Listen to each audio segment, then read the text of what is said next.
नमस्कार दोस्तों, एफआईआई के weekly programme talk with an expert के इस एपिसोड में आप सबका स्वागत है। हम आज बात करेंगे स्पोर्ट्स की। स्पोर्ट्स हमारे जीवन में बचपन से ही शुरू हो जाता है।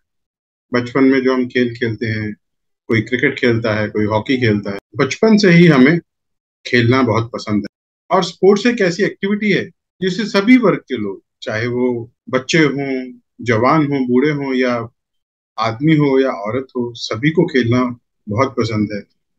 लेकिन सबके इंटरेस्ट अलग अलग हो सकते हैं, सबकी चॉइसेस अलग अलग हो सकती हैं। किसी को क्रिकेट पसंद है, किसी को फुटबॉल पसंद है, किसी को हॉकी पसंद है, किसी को कबड्डी पसंद है। तो खेल के अलग अलग रूप हैं और वक्त के साथ खेल के तौर तरीकों में भी बदलाव आया। वक्त के साथ खेलने वालों के अंदाज में भी बदलाव आया। एक समय था जब स्पोर्ट्स हमें खेलना पसंद था, हमें देखना पसंद था, लेकिन अगर स्पोर्ट्स में कैरियर की बात करें तो लोग चुप हो जाते थे या नेगेटिव बात करते थे, उसको नेगेटिव लिया जाता था। खैर, वो बात हम आगे करेंगे। आज स्पोर्ट्स में कैरियर अपॉर्चुनिटीज की कोई कमी नहीं है। स्पोर्ट्स इंडस्ट्री दुनिया में, खाली इंडिया में नहीं, दुनिया में फास्टेस्ट ग्रोइंग इंडस्ट्री के रूप में जानी जाती है। और ये बहुत जल्द, सिर्फ इंडिया लेवल की बात करें तो बहुत जल्द ये $1 बिलियन इंडस्ट्री इसको एज्यूम किया जा रहा है। और पहले ऐसा नहीं था। अभी ये बदलाव बहुत सारी अपॉर्चुनिटीज लेकर आया है, प्रोफेशनल अपॉर्चुनिटीज लेकर आया है स्पोर्ट्स में। और इस सब के पीछे दोस्तों, कोई भी बदलाव आने में युग लग जाते हैं, लेकिन जब ये वक्त आता है तब सब कुछ पॉजिटिव होता जाता है। जैसे कि हमारे रिस्पेक्टेड प्रधानमंत्री जी स्पोर्ट्स, योगा, हेल्थ, फिटनेस, इस सब को सबसे पहले जोर दे रहे हैं। और जब देश का मुखिया, यानी कि जब जो देश चलाने वाला है, वो हम सबको जो रास्ता दिखाता है, हम लोग उसी और अग्रसर होते हैं और पूरे जज्बे के साथ अग्रसर होते हैं। तो आज स्पोर्ट्स, योगा, हेल्थ को देश की नजर से देखा जाता है। इससे देश के सम्मान को जोड़ा जाता है और इसका रिजल्ट आप सभी देख रहे हैं। स्पोर्ट्स में तो हम सब बात करेंगे ही, लेकिन इसके अलावा अगर मैं बात करूं तो योगा में और आयुर्वेदा में इंटरनेशनल लेवल पे इंडिया की क्या अहमियत है, ये आप सब लोगों से कुछ छुपी नहीं है। और इस सब के पीछे हमारे रिस्पेक्टेड प्रधानमंत्री जी का हाथ है। आज मैं एक और वक्त की याद दिलाना चाहूंगा। याद कीजिए उस मोमेंट को जब नीरज चोपड़ा ने जेवलिन थ्रो में गोल्ड मेडल जीता था ओलंपिक्स में। उस वक्त उनकी जीत से पूरे देश का सम्मान बढ़ा, पूरे देश में उनका सम्मान बढ़ा। और इस सब के अलावा हम सब के दिलों में जो फीलिंग आई वो बयान से बाहर, लेकिन हम सब फील कर सकते हैं वो जज्बे को। एक ऐसी चेतना जगी उससे, एक ऐसा विश्वास जगा। हर इंसान ने कहा कि काश वो भी आगे स्पोर्ट्स में बढ़े, चाहे वो कोई भी वर्ग का। बातचीत का सिलसिला जारी रखते हुए मैं सबसे पहले एफआईआई की टीम की तरफ से आज के हमारे guest speaker professor GL Khanna ji का बहुत बहुत स्वागत करना चाहूंगा। प्रोफेसर साहब, आपका बहुत बहुत स्वागत है। नमस्कार। प्रोफेसर जीएल खन्ना जी एफआईआई के स्पोर्ट्स एंड रिक्रिएशन कमेटी के चेयरमैन के रूप में अपनी सेवाएं प्रदान कर रहे हैं। और प्रोफेसर साहब कई स्पोर्ट्स ऑर्गेनाइजेशन के साथ जुड़े हुए हैं, कुछ प्राइवेट और कुछ सरकारी, और ये स्पोर्ट्स के फील्ड में अपनी सेवाएं दे रहे हैं। प्रोफेसर साहब, प्रोग्राम की शुरुआत हम, जैसा कि आप जानते हैं, क्वेश्चन आंसर से करते हैं, लेकिन उससे पहले मैं आपसे गुजारिश करूंगा कि आप अपनी जर्नी के बारे में हमारे ऑडियंस से कुछ शेयर करें, क्योंकि आपने वो दौर भी देखा है जब स्ट्रगल का मोड था और लोग देखना पसंद करते थे, खेलना पसंद करते थे, लेकिन कैरियर के मामले में चुप हो जाते थे या नेगेटिव बोलते थे। और अगर हम वुमेन स्पोर्ट्स की बात करें तो पीटी उषा जी का टाइम पे भी आपने एक्सपीरियंस किया है उनके साथ, आपको उनके साथ रहने का सौभाग्य प्राप्त हुआ है। तब में और अब में क्या फर्क है? तब एक पैशन का दौर था, अब पैशन के साथ प्रोफेशन का दौर भी है। और फॉर्चुनेटली स्पोर्ट्स इंडस्ट्री, जैसे कि अभी मैं पहले भी बताया कि स्पोर्ट्स इंडस्ट्री जो है दुनिया की फास्टेस्ट ग्रोइंग इंडस्ट्री है, $1 बिलियन इंडस्ट्री है। तो आप इस आए बदलाव में हमारे ऑडियंस को क्या मैसेज देना चाहेंगे प्रोफेसर साहब? Thank you, Sanjeev ji. It is really a very good topic and issue, and it is required also to have more interaction with the people like you, and then have more ideas of the youngsters also. And these sports which I started my career of not exactly as a sports person. I started just like a normal study part, which and later on it was slowly that I entered into the field of the sports, where I was given the chance to be the scientist in the sports. At that time, the scientist word was not really very common in sports. Then sports scientists were nobody was clear what are their role, what are their responsibility. At least in India, there were certain beginning in the foreign countries that sports scientists started coming, because it was very visible that if you are playing with the human body system only, and the body system has to be looked after. If we are giving them some external load, external work, external stimulation, and whatever it may be, we are actually putting them into practice. We are training the human body, human system to perform kind of number of skills also. The kind of human body which is required to adjust to those situations, to adapt to those situations, and to compete with the very high fit people against us. We need to prepare those human system accordingly. And if we go only with one kind of that, we just follow system of that coaching, where they give some kind of training load to the system, and then they leave it to the individual only, that it will go up to that level or not, or it is going in a right track or not. So this career was a kind of scientific career which I adopted after 25 years of my journey as a student, as a learner basically. And it was, so somehow it was that we felt that when we were in the post-graduation level, that there is a bigger scope in this particular field of sports also. It is coming up. I started my journey with that medical sciences, wanted to take up, but as a physiologist, I was trained and in graduation and then post-graduation, then did my doctorate in the field of exercise physiology. Whereas then I got really good chance to work at National Institute of Sports at Patiala. There actually I learned the whole system of sports and could see that wider picture of the sports also. There we thought of and make it. As far as the cultural shift is there, from there also we have seen a bigger shift is going on, and it will continue its own journey. And I hope our Indian system, the way we are now growing, the way we have taken it the sports seriously, the way the government is now keen to promote sports, the way we are trying to create a culture of sports in our society also. The way we have our traditional shift is there, that the thought process which has come up in the mind of all of us, that we need to be little bit more fitter also, the fitness, and we are taking care of health also. If we don't take care of health, our life is going to be much more shortened also. As we are now more prone to, we have seen that we are more prone to diabetic, we are more prone to other problems of the health. After Corona, much more realization has been created now. So the traditional shift has started from the, I think, more than 20 years, where the people have started realizing this part also. And the way the media has done its role is really, really appreciable, because media is highlighting the sports. Media is actually creating that thought in the mind of even youngster also. And media is also trying to show that there is a big shift in this. Another part which I see, that industries, the sports industry is also taking up, and the government is also promoting the sports education also simultaneously. If you see, in almost 7, 8 states, sports universities, which was not at all there, that sports universities have been initiated and have come up to that level also.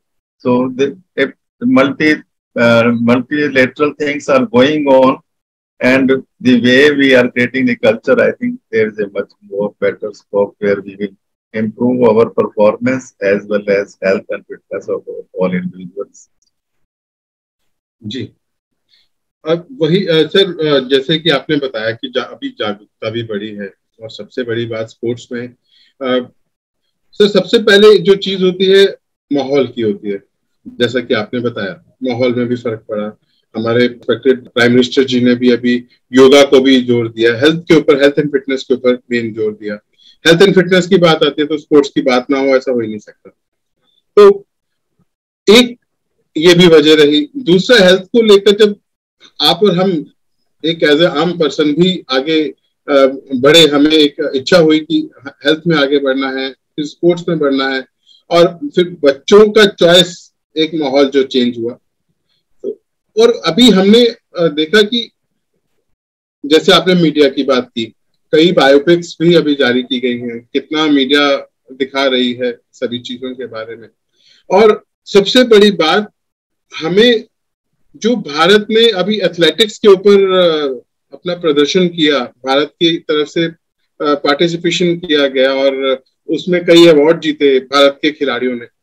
तो sir ये सारा मिला जुला कर जो माहौल जो बदला है, तो इसमें अब जो अगला सवाल खड़ा होता है वो ये होता है कि जो अपना कैरियर बनाना चाहते हैं स्पोर्ट्स में, उनको एक प्रॉपर गाइडेंस की जरूरत है।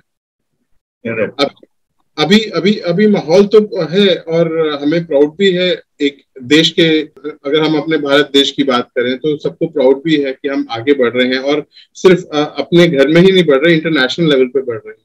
तो ऐसे बहुत सारे जो स्टूडेंट्स हैं आज भी, वो उनको गाइडेंस की जरूरत है कि वो कैसे आगे बढ़े, किस दिशा में जाए। क्योंकि अब स्पोर्ट्स वो स्पोर्ट्स नहीं रहा, जैसा कि आपने बोला, स्पोर्ट्स में भी काफी अपॉर्चुनिटीज आ गई हैं। जैसे हमने पर्सनली हमने खुद पहली बार सुना कि स्पोर्ट्स साइंटिस्ट भी एक वर्ड होता है, कोई पोस्ट होती है। तो ऐसे ही स्पोर्ट्स के उसमें और भी जो हम अगर बात करें, तो जैसे sports business manager, sports marketing professional, fitness nutritionist, और फिजियोथेरापिस्ट, ये सभी स्पोर्ट्स में अलग अलग डिपार्टमेंट्स बनते जा रहे हैं। तो इसमें आप कुछ क्या गाइड करना चाहेंगे हमारे ऑडियंस को? या Sanjeev ji, it's a right question. तो ये दोनों चीजें पैरेलली, अगर हमें परफॉर्मेंस की तरफ देखना है, अगर अपनी साइंटिफिक वे से फिटनेस की तरफ देखना है, अगर हमें स्पोर्ट्स साइंटिफिक वे से हेल्थ को भी देखना है, तो ये जो कैरियर जो oriented people also have to be evolve in the society. अगर ये लैकिंग रह गए और इनकी नॉलेज भी उसी तरह से अगर कम हुई, तो फिर वो जो है राइट ट्रैक पे सारी पॉपुलेशन भी डेविएट हो जाएगी। अगर आप आज देखिए तो फिटनेस सेंटर इतने सारे बन गए हैं, ग्रूमिंग हो गई एकदम। बट अगर आप एक्सपर्ट्स की बात देखो, वहां पे जाके भी अगर मिले तो वो they are not really the experts who can really handle the human system properly and give a real right monitoring part as well as training loading system to the those fitness enthusiasts. वो अपने आप ही जो हो रहा है चल रहा है सिस्टम के साथ। बट वहां पर भी कुछ ना कुछ हमें एक्सपर्टाइज की जरूरत है, और परफॉर्मेंस अगर हमें लेके आनी है तो वो वहां पर और भी ज्यादा डिफरेंट काइंड के लोग चाहिए, जो उस हाई परफॉर्मेंस को भी समझते हो कि हाई परफॉर्मेंस एक ह्यूमन बीइंग से मैक्सिमाइज कैसे कराया जाए। और आप इंटरनेशनल लेवल से compete कर रहे हो, जहाँ पे गोल्ड मेडल का क्वेश्चन है, जहाँ पे 0.1 और 0.0001 मिली सेकेंड भी मैटर करता है, तो वहां पे किस टाइप का एडवांटेज लेकर के हम आगे बढ़ सकते हैं। अगर आप सिनेरियो को और एनालाइज किया जाए और इसको क्रिटिकली अगर देखा जाए, तो एक हाई परफॉर्मेंस स्पोर्ट्स के अराउंड में बहुत सारे प्रोफेशनल चाहिए। अगर कहीं भी जाएंगे आप, अगर हाई परफॉर्मेंस टीम के साथ, किसी भी टीम, इंडियन टीम के साथ भी है बाहर की, तो you will see that more number of people are around him. एक इंडिविजुअल है, उसके पीछे 10-15 आदमी जा रहे हैं साथ। they will be taking care of their own every aspect, every dimension of the performance, so that वो कहीं ना कहीं इम्पैक्ट ना पड़ जाए। जैसे अगर आप देखो तो एक हमने फिटनेस कोच ने बना दिया उसको, एक परफॉर्मर बनाया किसी लेवल तक, किंतु उसकी हर एस्पेक्ट को वहां पे जाके भी देखना पड़ता है, चाहे उसका इंजरी मैनेजमेंट सिस्टम है, उसका रिहेबिलिटेशन सिस्टम है, उसका मेंटल वेलबींग सिस्टम है which is done by the psychologist, rehabilitation part, physiotherapist are there, masseurs are around him, psychologists are working, physiologists are working, training method people are working around him. The high performance, again, management system is another parallel part which is working, that who is able to manage the whole thing around him, which he should not be disturbed from any angle. और competition management में तो अलग ही दुनिया आएगी वहां पर तो, but इसी एक एथलीट को अराउंड को उसके अराउंड में जो उसका आजकल तो दूसरों का रोल भी आ गया कि आईटी के लोग भी बहुत कुछ सॉफ्टवेयर और इंफॉर्मेशन गैदरिंग करते हैं उसके अराउंड, दी परफॉर्मेंस एनालिसिस की जाती है, not only his but also other competitor around him, ताकि वो परफॉर्मेंस एनालिसिस सॉफ्टवेयर डेवलपमेंट के थ्रू से हम क्रिटिकली और डीपली एनालाइज कर पाए और उसके अंदर में भी हम लोग एडवांटेज अपना ढूंढ पाए, जो उसको एक single feedback also can help. वो कहाँ पे साइंटिफिक पीपल को not only at that level, अगर आप टैलेंट किसी को हमें ढूंढना है आज, तो हमें एक्सपर्ट चाहिए उस टैलेंट आइडेंटिफिकेशन के लिए। टैलेंट आइडेंटिफाई कर भी लिया तो उसको आगे डायरेक्शन देने के लिए किस स्टेज पे उसको क्या डेवलपमेंट चाहिए, किस एस्पेक्ट से उसकी physical, physiological, mental, psychological wellbeing and nutritional aspect, वो भी हमें उस हिसाब से डेवलप करने पड़ेंगे। और उसको स्ट्रीम लाइन करने के लिए आपको प्रोफेशनल चाहिए जिनका एक कैरियर बिल्डअप करना पड़ेगा, हमें कैरियर भी उसको ट्रैक देना पड़ेगा। अभी तक जहां तक मैं समझता हूँ कुछ स्टेप्स गवर्नमेंट ऑफ इंडिया बहुत सारे लिए हैं गवर्नमेंट ऑफ इंडिया ने to produce this kind of professional who will be taking care of this high performance system and managing that system up to the highest possible level. तो ये एक track, एक professional track बना है which is really good, highly paid also. I'll say that government is encouraging those. Earlier जो हम लोग बाहर से लेके आ रहे थे, अब आस्ते आस्ते slowly we are producing in India also for all universities through the Sports Authority of India, National Institute of Sports, as well as even National Sports University has come up. Government of India has started in Manipur. So they are producing the professional coaches, as well as we need strength and training experts, strength conditioning experts.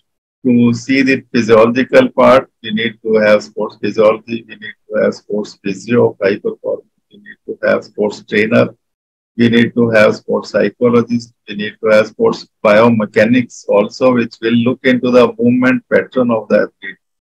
Uska jo right angular benefit, if we have to see the movement ka, maximize that potential of this, he has to be really trained in that direction also, for which we need to really analyze his all kind of movement, final movement also.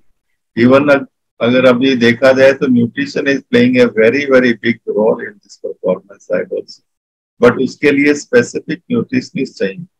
It will not be possible कि अगर हम लोग किसी भी nutritionist को बोलें कि आप इनकी डाइट चार्ट बना दीजिए, वो थोड़ा सा कहीं ना कहीं गैप रहने के चांसेस होते हैं, because the expert also has to be very very specialized. He must understand the demand of that particular into the sports as well as of that individually, and not only and he has to also integrate the whole system of his through physio fitness level, through the biomechanical level, through his physical level, and the coaches which training the system he is undergoing at different phases also he has to understand.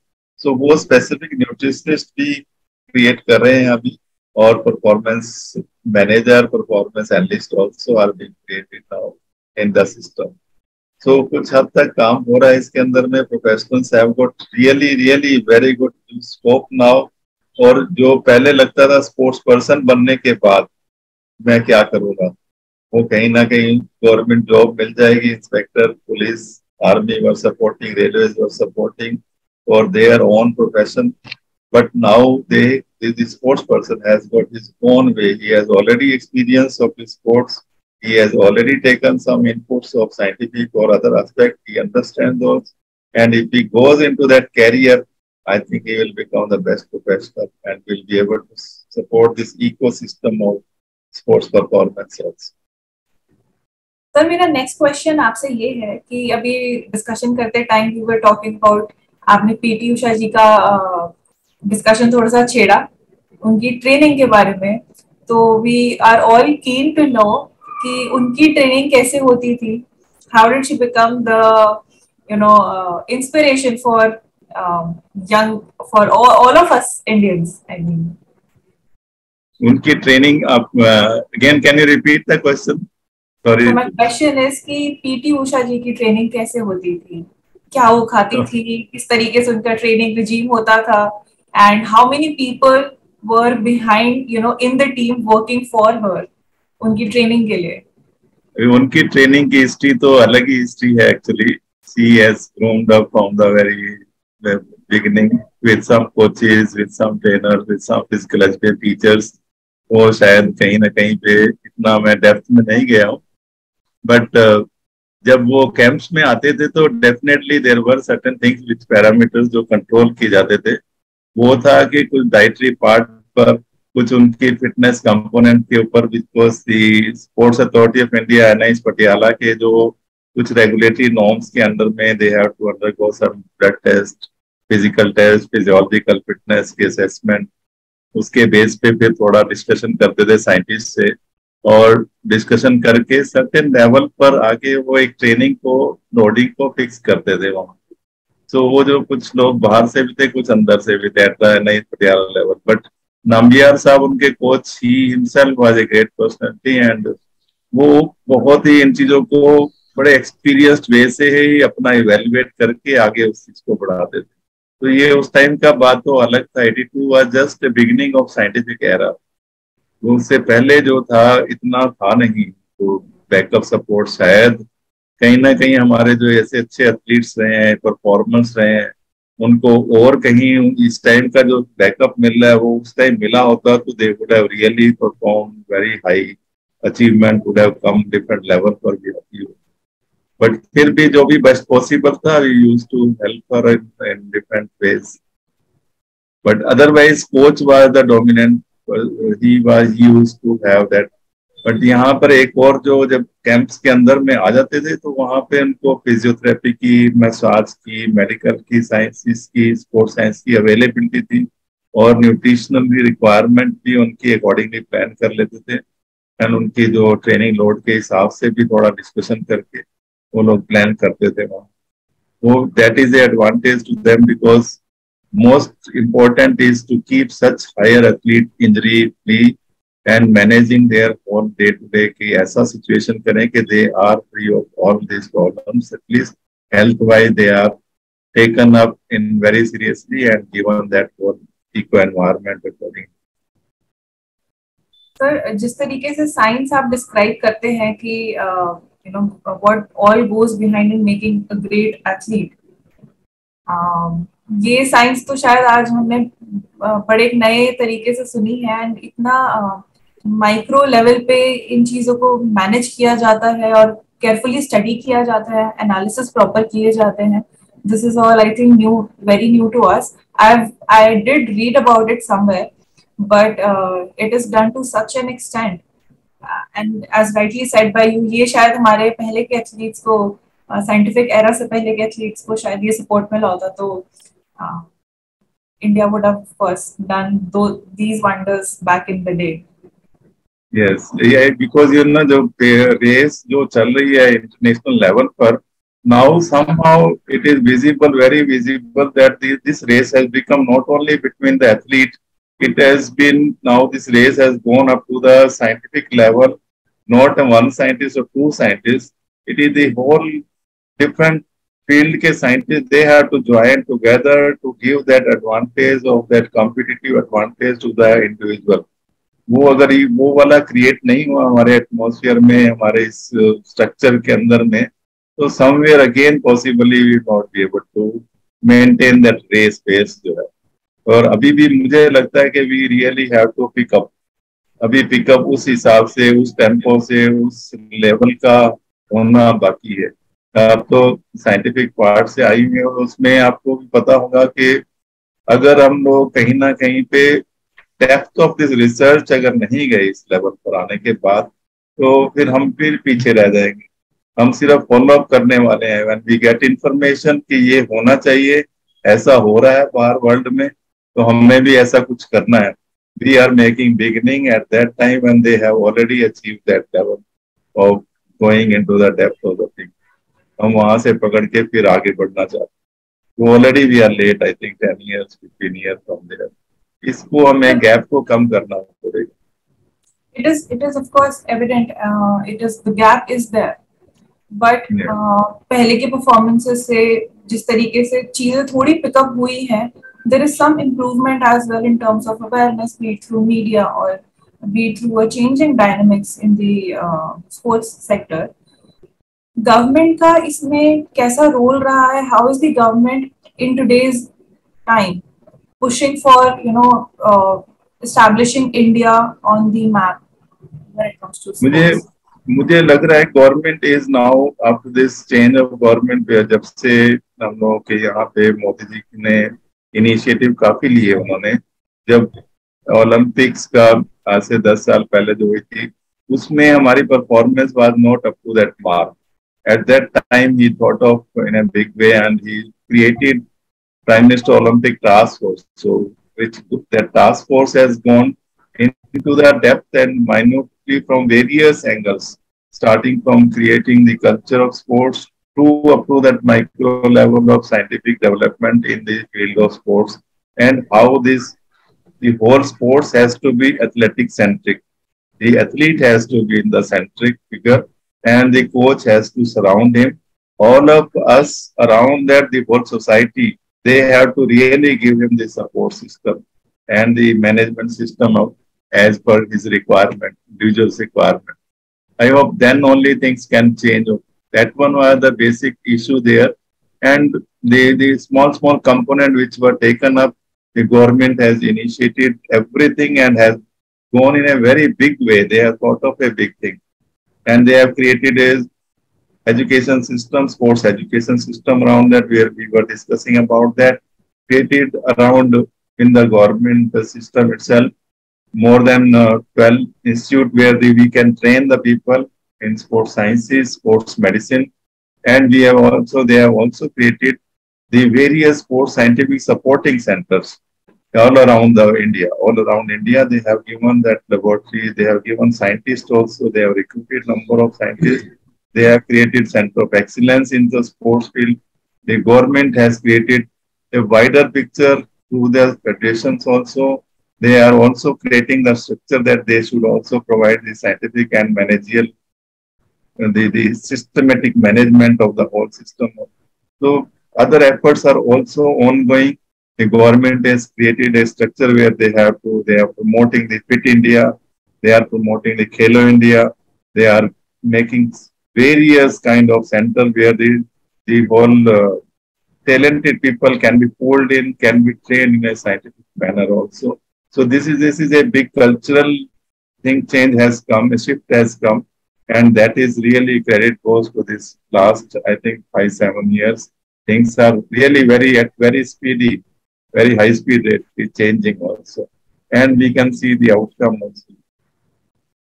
So I think a big level of inspiration and motivation to such a movement comes from when it comes from the mouths of the senior leadership who run the country. When they are pushing such initiatives, तो एक younger generation भी जब ये बदलाव देखती है और उस बात की बहुत credibility build होती है कि it's coming from the PM's mouth.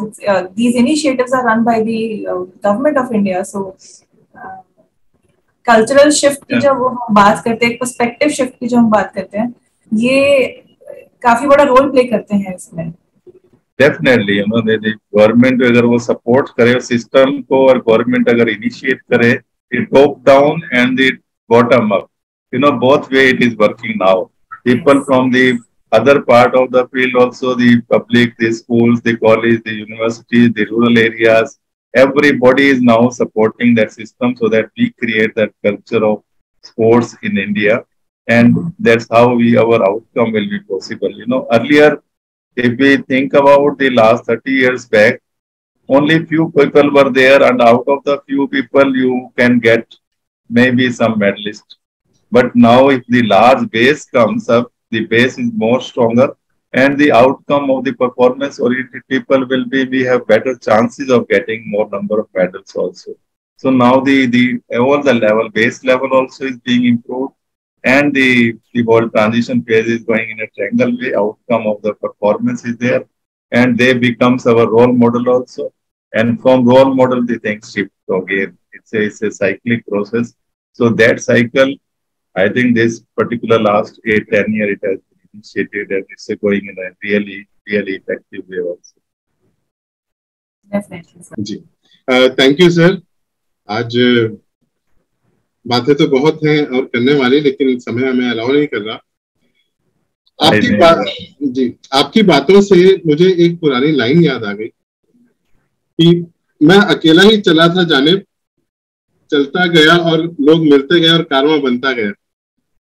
तो सर, ये जो स्पोर्ट्स की जर्नी है, आपकी बातों से जो आपके साथ आज हमने शेयरिंग्स की, आपने हमारे साथ शेयर किया, तो एक अगर मैं सिंपल टर्म इसके लिए यूज करना चाहूँ तो मैं जो मुझे सबसे क्लोजेस्ट वर्ड्स मिल रहे हैं वो है पैशन टू प्रोफेशन।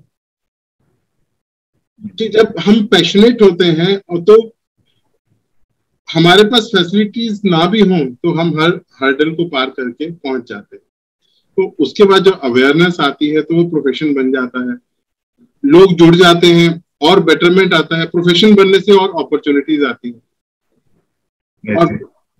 और अपना अभी स्पोर्ट्स में इतनी अपॉर्चुनिटीज हैं और इंडिया इतना अचीव कर रहा है। और फिर सबसे बड़ी बात सर, जब इंजन गाड़ी का जितना स्ट्रांग होगा, यानी कि जो इन्फ्लुएंसर्स हैं, हमारे मोदी साहब सबसे बड़े इन्फ्लुएंसर हैं, वो जब सपोर्ट करेंगे तो नेचुरली वो 10x 100x में जाएगा। तो स्पोर्ट्स में मैं समझता हूँ इंडिया बहुत कुछ अचीव कर चुका है और बहुत जर्नी, जैसे आपने बताया, बहुत स्पीड के साथ वो जर्नी अभी बाकी है। तो सर मैं समझता हूँ कि वो बुलेट ट्रेन से भी फास्ट चलने वाली है वो जर्नी और अचीवमेंट। तो यस, ये अभी जो है ना, उनकी विजन इतना स्ट्रॉन्ग है, उनका विजन इसका कि हम लोग वर्ल्ड क्लास से किसी भी वे से कम नहीं होना चाहिए। वो विजन उनका बहुत ही एक डायरेक्शन भी देता है विजन। और अभी आप देखो तो ये सिर्फ गवर्नमेंट का ही अकेले का काम नहीं है, उन्होंने इसको इतना स्प्रेड ओवर भी कर दिया है। तो ये मैं उन्हें इसका विजन को लेके चल रहे हैं, हम लोग सबको आगे भी बढ़ते रहेंगे। Hope it will really we will hit the target also and keep hitting also, not that it's one time, and it's a continuous journey. और ये जर्नी बहुत सक्सेसफुल रहेगी आने वाले टाइम। जी बिल्कुल सर, और इसी शुभकामनाओं के साथ या इसी विजन को साथ रखते हुए कि हम FII के मंच पे हमारे पास जो स्टूडेंट्स आते हैं, हम गाइड, FII उनको गाइड करता है, FII की टीम गाइड करती है। मैं अपने ऑडियंस से ये भी गुजारिश करूंगा कि उनको कभी भी कोई स्पोर्ट्स की गाइडेंस चाहिए वो हमारे कमेंट बॉक्स में टाइप करें, ताकि जाते जाते सर एक छोटा सा पॉइंट और जो मुझे ध्यान में आया, वो एक छोटी सी चीज और आप प्लीज शेयर करें तो मैं समझता हूँ हमारे ऑडियंस के लिए अच्छा रहेगा कि ऐसे जो सोर्सेज हो कैरियर स्पोर्ट्स पर्सन के लिए, कैरियर गाइडेंस के लिए कुछ ऐसा कि उनके लिए अगर वो आगे बढ़ना चाहें स्पोर्ट्स में तो उनको कैरियर गाइडेंस जो जरूरत होती है कैरियर गाइडेंस की, राइट, क्या इम्प्लीमेंटेशन होनी चाहिए, कुछ छोटा सा आप उनके साथ शेयर करना चाहें। I think this is very very important for the young generation also, because sports में अभी भी एक वैसा नेशनली अगर देखा जाए तो उस टाइप के सेल बने नहीं है, because people are not aware of that part and may we have also some educational programs. और अभी मैं क्योंकि FII मंच से भी जुड़ा हुआ हूँ, वो कुछ भी किसी की भी क्वारी हो इस टाइप की, we will be able to support them, that which is where they can get connected, which universities are having different kind of course, which course will suit them also, which course will give them the better career option as per their demand, as per their interest also as well. And in not only nationally but international opportunities also, we will connect them also. I think आप इस अभियान को छेड़िए और इसमें career opportunities किसी को भी अगर गाइडेंस चाहिए तो हमारे FII मंच और इवन मैं कहूँगी मानवरचना यूनिवर्सिटी की तरफ से भी हम फुल्ली सपोर्ट करेंगे और उनको आगे की गाइडेंस भी देते रहेंगे इसके। और not only may be we have a wider field also कि हमारे और भी कनेक्टेड लोगों से भी कनेक्ट कर पाएंगे जो डिफरेंट फील्ड में एक्सपर्टाइज कर रहे हैं और अभी भी presently working with national international teams के साथ भी। और अलग अलग टीचिंग प्रोफेशंस या professionally they themselves are also entrepreneurs, we can connect them with them, so we'll give them the best possible guidance. Thank you so much sir, आपके आज आपने अपना विजन शेयर किया, हमारे साथ बहुत सारी बातें की और बड़ी इंटरेस्टिंग बातें बताई हमें, और हमारे लिए टाइम निकालने के लिए, इस शो पे आने के लिए thank you so much sir. मैं लास्ट में FII मंच का भी बहुत बहुत धन्यवाद करूंगा कि उन्होंने भी मुझे अपॉर्चुनिटी दी है यहाँ पे कि हम एक स्पोर्ट्स को एक कल्चर क्रिएट करने में जितने भी मूवमेंट गवर्नमेंट के हैं, नॉन गवर्नमेंट ऑर्गेनाइजेशंस के हैं, उनके साथ भी जुड़े, और यहाँ पे इन पर्टिकुलर गुरुग्राम में एटलीस्ट टू स्टार्ट विद एक डिफरेंट काइंड का एक हेल्थ और स्पोर्ट्स का कल्चर क्रिएट करें ताकि लोग यहाँ के भी फिट रहें और आगे बढ़ते रहें। Thank you very much for all of. जाने से पहले बात बोलूंगा कि FII कंटिन्यू अपने ऑडियंस की सपोर्ट के लिए कोई ना कोई इनिशिएटिव लेता रहता है, और स्पोर्ट्स के फील्ड में भी अगर कोई भी कुछ जानकारी चाहता है वो हमारे एपिसोड के नीचे कमेंट बॉक्स में टाइप कर सकता है या FII में डायरेक्ट कांटेक्ट कर सकता है, उनको पूरी गाइडेंस प्रोवाइड की जाएगी। इसी के साथ धन्यवाद सर, नमस्कार। Thank you, thank you so much sir.